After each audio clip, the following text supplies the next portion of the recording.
Don't forget to like, follow, subscribe, and turn on notifications so that you will receive alerts when there are new episodes. Go get it. That's what I tell them. I've been grinding for so long, I wake up and chase my goals. I go out and I go get it. How to code, that's all I know. I don't succeed, then I don't breathe. Success, what does it mean? If I conquer all my goals, then I'm living out my dream. Dig deep, go out and get it. Success Chronicles. Compete until it's finished. Success Chronicles. Go take care of your business. Success Chronicles. It's deeper than just winning. Success Chronicles.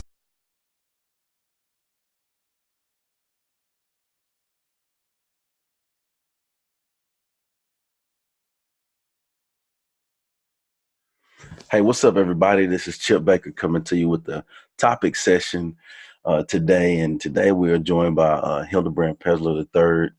And oh man, great guy, involved in lots of great things, educator, writer, speaker, author of Unlocking Potential, Organizing a School Inside a Prison, just doing some great work, research, studies, practices in education and systems. And so today we're going to talk practices that aid, support, and help school climate get stronger. And first, again, I just want to say thanks for taking the time to share with us your knowledge and information, because I think it'll truly help. Absolutely. Thank you for having me. All right. Well, what are some of the I know off air we talked about some of the pressing issues as far as that are in our education, as far as policies, mental health, community schools. What are some views you have on policies that aid, support, and help school climate be better? Right. So school climate and culture is very important for any school to thrive and perform at its best levels, at its highest levels. But at the same time, there are some challenges within schools, particularly urban schools, but also in suburban and rural schools, where there's a national debate around how to strengthen climate. So on one hand, there are folks that speak about establishing great student-teacher relationships. There are groups that speak to restorative practices. So how you develop character development, how do you develop those relationships with kids? And then there are those folks who believe in suspension. Kids who do, negative things within the school, you should follow the school code of conduct or the student code of conduct. And so that debate, as it plays out, has a devastating impact on schools. For example, in many of the urban areas, Chicago, Philadelphia, and some of the major cities, there's a movement towards no suspension in the younger grades, kindergarten through, say, third grade. Great practice. Students should not be suspended for issues and things that can be corrected in school through teaching and learning. But there are some things that happen in schools that are very violent, that are causing unsafe issues, kids not wanting to be around other kids, teachers afraid to intervene with kids because of being held liable for, say, breaking up a fight, and the kids say that the teacher or someone hurt them, that type of thing. So what policies should be advanced? And then there's the movement towards community schools, where there's a movement towards making certain that schools service mental health, service behavioral health, service social service inside of the schools. Then the question becomes, who does that work? Should teachers be responsible for that type of work, or should teachers be responsible for just teaching kids how to read and do math and so forth? So that issue, whether that be on Twitter, at conferences, is a big issue nowadays. And I'm of the thinking that you need a little bit of all of that. There definitely needs to be the code of conduct where schools and teachers are guided by rules and regulations about what type of behavior will be appropriate in schools. But then when that behavior is not changed through the code of conduct, then how do you handle that when kids continue to do things that are detrimental to the school environment. And perhaps those reasons for doing that is because of behavioral health and mental health. So then how do you address that when you find out that the code of conduct will not address that? That's good. I think so. You know, and I have my master's in educational leadership as well. And you know, one of the things that you know, we studied is, first off, you need to assess. You know, and I think, you know, based on your area, based on your school, I think you have to have those assessments first to see what's needed. And then, you know, and I totally agree. I think how you said you need to have all of those components. You know, how you're talking about the policies, the mental health, the strength and the climate, the student-teacher relationships, the character building, the behavior component, you know, as it relates to, you know, are we getting quality instruction, you know, based on the behaviors, you know. Absolutely. I think, you know, you have to assess first to see where you are, and then see what you want to target first, which is most pressing. What are your ideas on that? So, in depending on the level of school, elementary, middle, high, I'm gonna stick with elementary for right now. You definitely want to help the younger children who cannot help themselves, so to speak, right? Yeah. So different than, say, the older children, the high school children who can navigate things a little bit more. But the younger children, when you see different behaviors that are beyond just a simple code of conduct issue. When I say beyond, I'm talking about very violent behavior where kids at, say, kindergarten, first grade levels have already been through crisis management, have already spent time in partial hospitalization placements at a very young age inside of schools, heavily medicated and that type of thing. How do you manage that? And so there has to be some responsibility or partnership with schools and other agencies to help not only those children, but the families navigate resources to help their own children.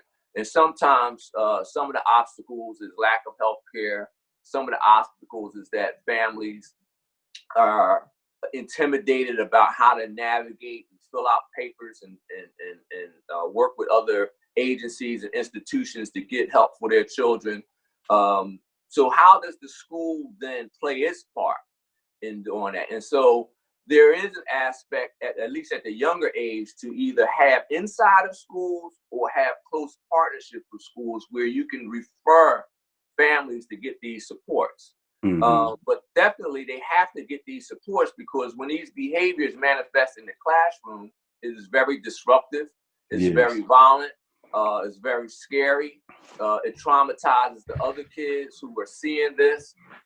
It involves police activity for younger children when you really don't want to involve police activity. So at the younger elementary level, there definitely needs to be a strong conversation about expanding community schools or ensuring that there are partnerships so that families that have children who have these needs can get the support that they need. I love that. I love that. And then, you know, just based off of what you're saying, you know, you agree that at each age level, there probably should be a different focus, if you will. Right. So maybe, you know, elementary would be, you know, targeting behaviors. Absolutely. And then go ahead. I'm sorry. Yeah, because, you know, so the advocates, and there are many advocates, and bless all the advocates, because advocacy is important to improve education as a whole. But then you have some advocates that say, for example, no suspension for kindergarten through third grade, so to speak.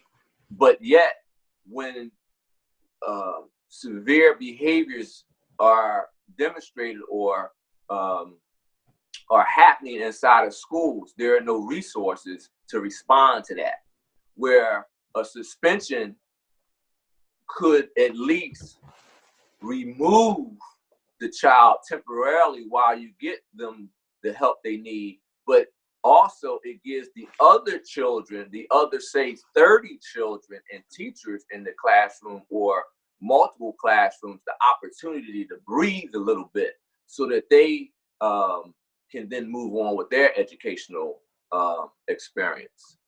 Love that. So what would you say the focus would be like at a middle school? So if the behaviors, and I agree, I think that's just like at the house, if you are taught fundamental behaviors, as a kid at home, like, hey, no, we're not doing that. Hey, yes, this is how we will be. This is your core common principles of what our family believes in, and Right. this is what you will do.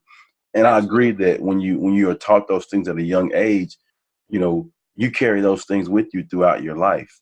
As an adult man, there are some things that I was taught as a kid, that mom was like, boy, we ain't doing that. If you're gonna do something, do it right. That's right. Like that's the same. It's the same as what I do now. Right. And so I agree with the fact that you have to target those at a young age. Right. What would targets be for like a middle school? For what would you think? Right. So at the middle school, I think, if kids get the services they need at the younger age, they can evolve and grow, more healthier. By the time they get to middle school, or at least say that 4th and 5th grade, going into say 6th grade or going into middle school, that restorative practice, that character development, those opportunities for say experiences that help them impact their own community and develop that way. Those I want to call them like service learning projects. That's when you can get them more involved in how their role and their responsibilities and behaviors impact their own school community and their own neighborhood community. They have to have those services though at a younger age so that he can grow. What I see a lot is kids are not getting those health or mental health or behavioral services, say at even a younger age, and it just gets worse by the time they get to 5th, 6th, 7th grade. And their lives are a real big challenge. So you want them to be in middle school and eventually high school being great citizens, great understanding of how their behavior impacts others, their ability to navigate friendships at that level, their ability to problem solve, their ability to be polite to one another and really understand their role within their own school climate. But it has to happen at the elementary grade so that they can get to that point. And I think too, you hit on behaviors, but I think that's everything. I think, for example, I'll use math as an example. As when you are young, you're taught the 4, basic, deals of math. Addition, subtraction, multiplication, division. Well, as you get older, you still have to use those same core processes, but now you do more with it. So now it multiplies, like, okay, in one problem, I have to do division and subtraction and, and that, decimals and, all of that stuff, but it stems back to learning the early process. And I think you can relate that to anything. Like you said, it could be math, it could be any subject, it could be behavior, it could be friendships, it could be relations. So all of those things you're taught at a young age are vital. Right. And so let's focus on high school. What about high school? What are some focuses you would think for high school level? So the great high schools, and there are many around the country, many here locally. When I visit those schools, what I see are the high school students really controlling the climate and environment of their schools. I see them working with each other. I see them studying with each other. I see them developing relationships across racial lines with each other. And so that is what you ultimately want to see at that level. Cultures, different diversity,